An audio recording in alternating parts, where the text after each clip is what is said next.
These women are joining the US Marines. Before they can choose which of hundreds of career paths to take, there's 13 weeks of recruit training that they all have to go through.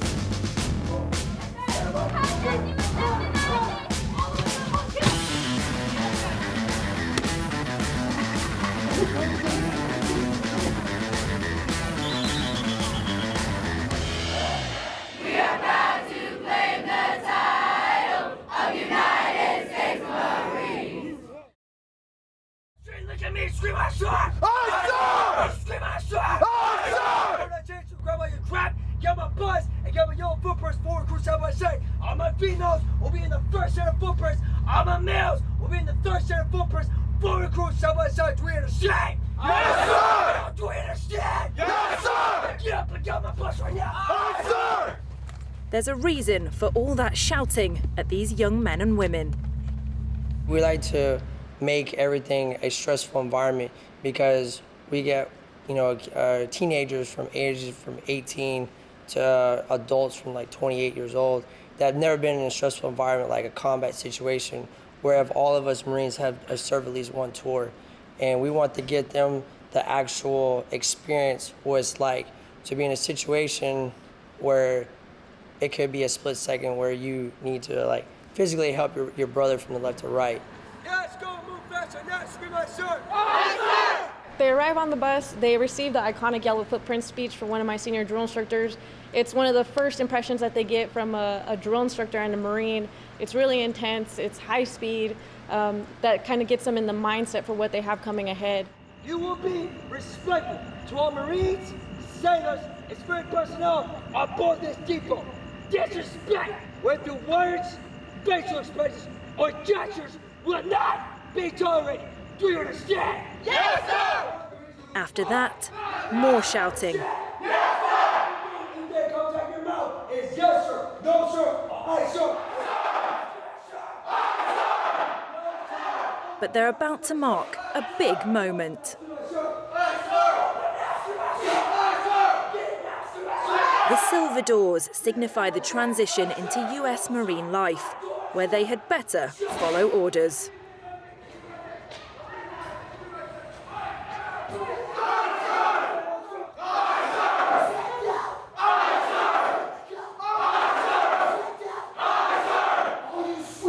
Being a Marine, they have to get used to being uncomfortable, being put in uncomfortable situations, being very stressed out, maybe times where they don't have enough food, they haven't had enough sleep or rest, and they're still expected to perform because a combat environment doesn't ever stop just to sleep, and the same thing with training. So this kind of, like I said, gets them into that mindset and helps them start to think about how they will react in situations where they don't have all the comforts that they're used to having.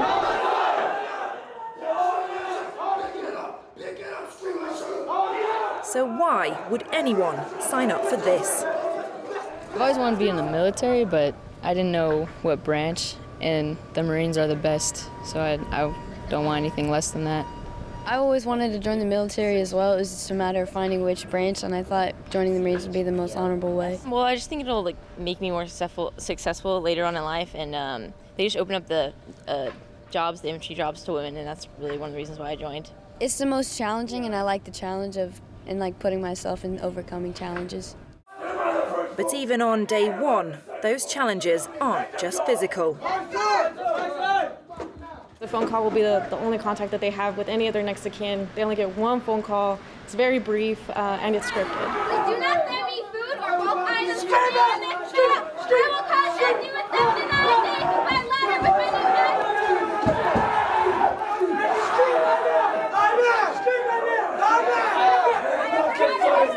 It was a little hard just because they could hear their voice, and you could tell that they were upset, and they couldn't say anything because you're screaming, into the phone. So, and then you just say goodbye for now and hang up. So, and then it's over. So tough times for recruits and their families. That comes on top of some concerns. They were a little worried. My grandma said that, she didn't think I could make it because I'm so small, but I don't think size really has a factor on what you can and can't do. But other than that, everyone else was proud of me and said that I could get through it. They were supportive, somewhat hesitant, but supportive mostly because they respect my decisions and stuff like that. But I definitely had some different opinions about the decision. Among the first things Marine recruits face at Parris Island are the initial strength tests. They're different for men and women, but the female recruits are keen to meet high standards. I think that it's a good thing because all scores should be set to the same standards, males and females. We're being treated equally as the men because we do get the same training, so I feel like if a man can do it, a woman could also do it. If I can do the pull-ups or the run and keep up with the boys, in fact, sometimes I beat the boys, so if I can do it, then why not? Once they're through the initial tests, Marines drill. Wherever they go, whatever they're doing, they drill. Oh wow, they spend quite a bit of time in drill. There's about 2 hours or 2 hour blocks throughout the schedule, throughout the week for actual conductor drill periods, and then they drill everywhere they go. So from point A to point B when they go to the chow hall, when they go to their classes, they're doing close order drill. When they have a little downtime, they're doing some close order drill. So much of their day is fulfilled with the drill. Ready! Right! Cover! And as with everything here at Parris Island, there's a reason. When it comes to the whole making the Marine aspect of it, the drill aids in instilling the discipline, the instant willingness, obedience to order, the respect for authority, and it teaches teamwork. I have to rely on the recruit to the left and to the right of me to do his part so that we can all do well, perform well. So we put a lot of emphasis on drill for that simple reason. But for some people, it's a struggle. This recruit thought it would be easier than it was, but this recruit realized that this recruit can't dance, so if you can't dance, drill apparently isn't your thing. And so drill is really hard for me.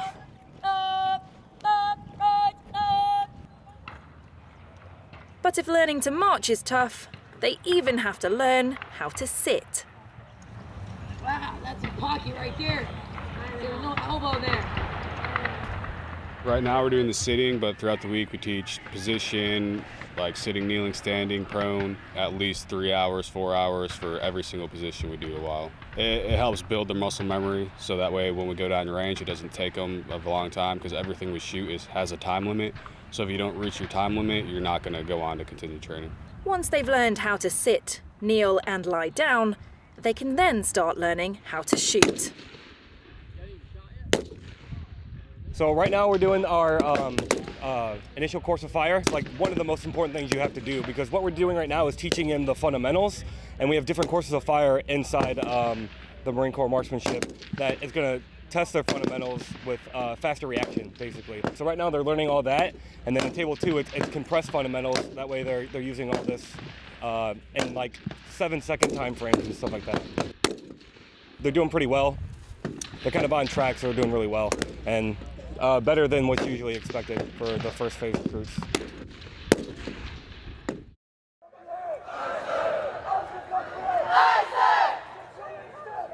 As well as constant work on basic skills throughout the 13 weeks, there are also big one-off events. The recruits face 2 big tests in one day. The first of them is the rappel tower.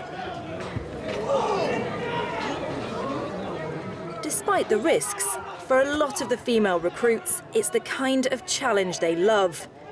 It's also a chance to prove the doubters of women's toughness wrong. This stuff, this recruit loves all this stuff. I grew up with a twin brother and around boys and stuff like that, and I'm more aggressive than some of the boys. When you get picked on teams, I was picked first, so I don't believe that. You don't always have to be the strongest or the fastest, but you can be the most aggressive and the most competitive. So as long as you get it done, then that's what matters. So I think it's aggression that takes over more likely than that killer instinct. This girl wanted a challenge and wanted to prove that she was strong mentally and physically, man.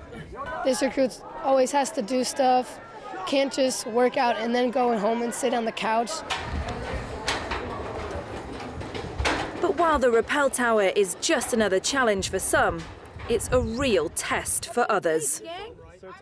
This recruit had a lot of fears of heights, so going on the rappel tower was kind of scary. But once they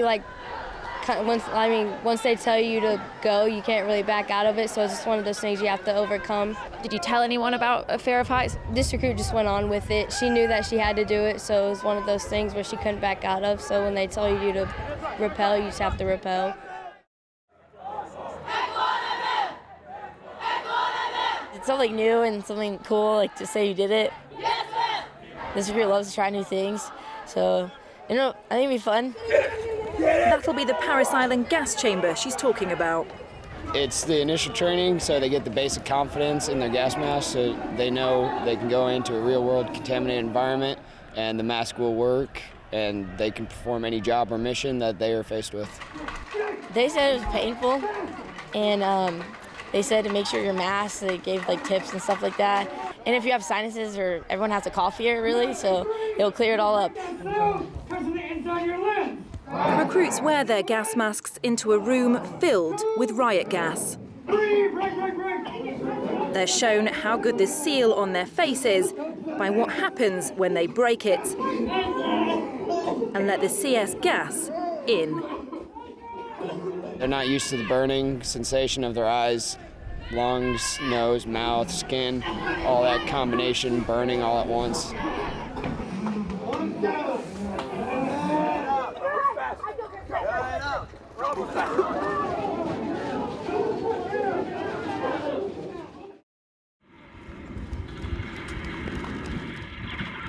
The recruits have been through many tough tests in training, but the crucible, a series of 6 big tests with smaller ones in between, is the toughest.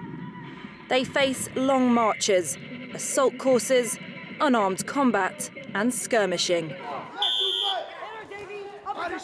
The Crucible is a culminating event at the end of boot camp for all recruits. They come out here. It's over 50-hour training evolution. They are constantly being evaluated, constantly being challenged mentally, morally, physically, obviously, for the entire duration that they're out here. Minimal sleep, minimal water. When they complete all 6 events, they conduct their movement back, and those that make it get their Eagle Globe and Anchor. The Eagle Globe and Anchor is the insignia of the US Marines. But to get it, and the right to call themselves Marines, the recruits have to work as a team. Our team has a lot of strong people, but we have people who we're not on the same level. At first we just pointed fingers like, oh, you're doing this. And now it's more like, okay, you do this. So either we correct each other or we help each other out. Over the 54-hour exercise, everything the recruits have learnt is put to the test, as is their strength and team spirit. I was helping other people up the bars and stuff like that, and I'm pretty good at upper body stuff where a lot of other female recruits lack that. You have a mix of recruits in there. You have ones that actually think of it as a real-life situation, but then you have the others that are just like, oh, it's just recruit training. I'm going to be fine, so I'll just slime right through it. And you can kind of tell which recruits those are. But the good thing about recruit training is that there are ways to let off steam. I kind of use this fighting as like a sense of relief from like all the tired and hunger that I've been feeling. Hit her! Hit her! Hit her, Davey, harder! Harder! Hit her harder! It kind of is like a lot of adrenaline going, so it kind of wakes you up a bit. So like right now I'm pretty wide awake and I'm ready to conquer the next objective. Conquering those objectives can require a big change of mindset for the recruits. It's kind of like we're transitioning from recruits to Marines. The transition is really weird because in recruit training we were told what to do, how to do it, when to do it, all like that. And when we're in our squads, we're given a mission and we got to figure it out. And I think that's why we're suffering so much, because in my group everybody wants to be the leader, not the follower. You know, and also if you get weaker people on your team or stuff like that, not saying that my team is weak or anything, but you have to help pull them. So you're pulling your weight and then someone else's. And that's what, for like teamwork and stuff like that, it's been a little bit difficult. If it's been difficult so far, the final steps on the Crucible are going to be pretty tough too. After 2 days of grueling tests on not nearly enough food or sleep, there's a 4 a.m. start for the 9-mile hike back into the Parris Island base. The one thing they know is when they get there, they will be Marines. I'm feeling, optimistic and excited because we're almost done. We're about to be Marine. This is my dream, and I'm about to achieve it, and you just can't believe it.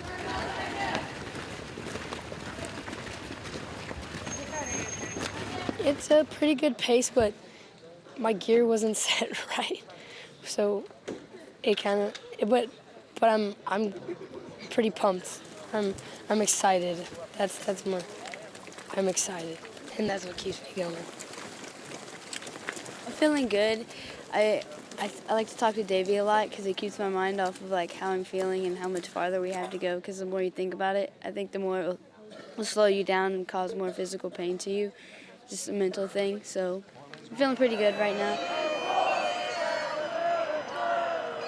And then, after more hard hours on the move, they're Marines.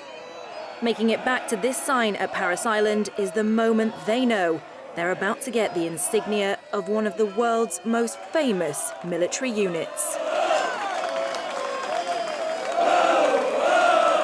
And for our recruits, there's a warm welcome.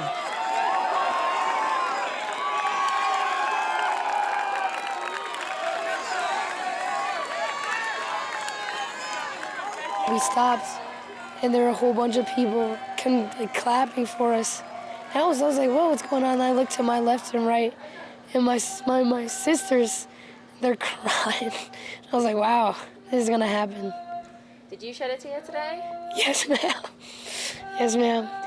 How did it feel when you got that badge placed in your hand?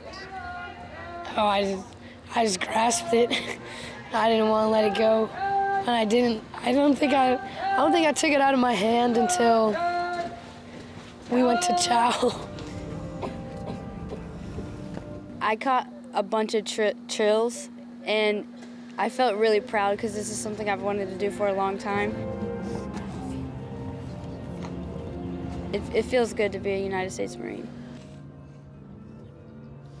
Honestly, a weight off my shoulders because, I've been working hard on this and that 9-mile hike, and we're all tired, and I feel a sense of pride and accomplishment also, and the fact that this 3 months have been probably one of the hardest 3 months of my life. So the hard work is over for the time being. From here, the Marines will go on to specialise. But before they leave Parris Island, there is time to celebrate.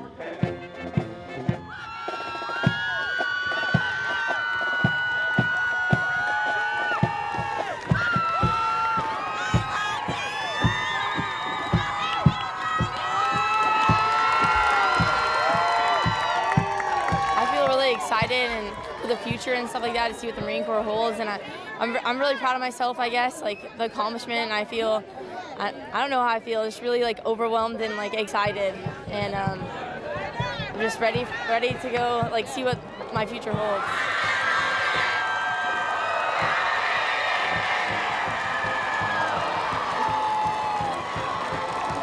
I was so relieved. I ran off the parade deck. I was ready to go. And then I don't know how, I just found my family, instantly. Immediately. Feeling incredibly proud and overwhelmed right now, but just so proud of her. And it's great. It's an incredible moment.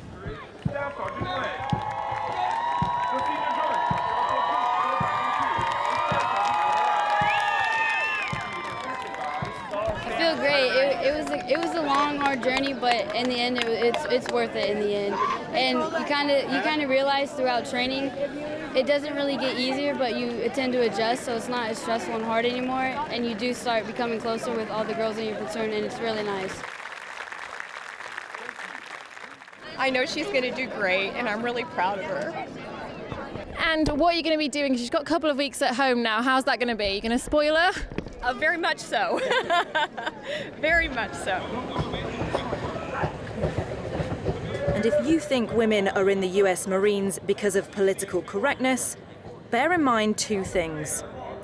One, it's nearly 100 years since they started serving in the Corps. And two, the thoughts of those who'll be serving alongside them. What it comes down to is this: mission accomplishment. in the Marine Corps.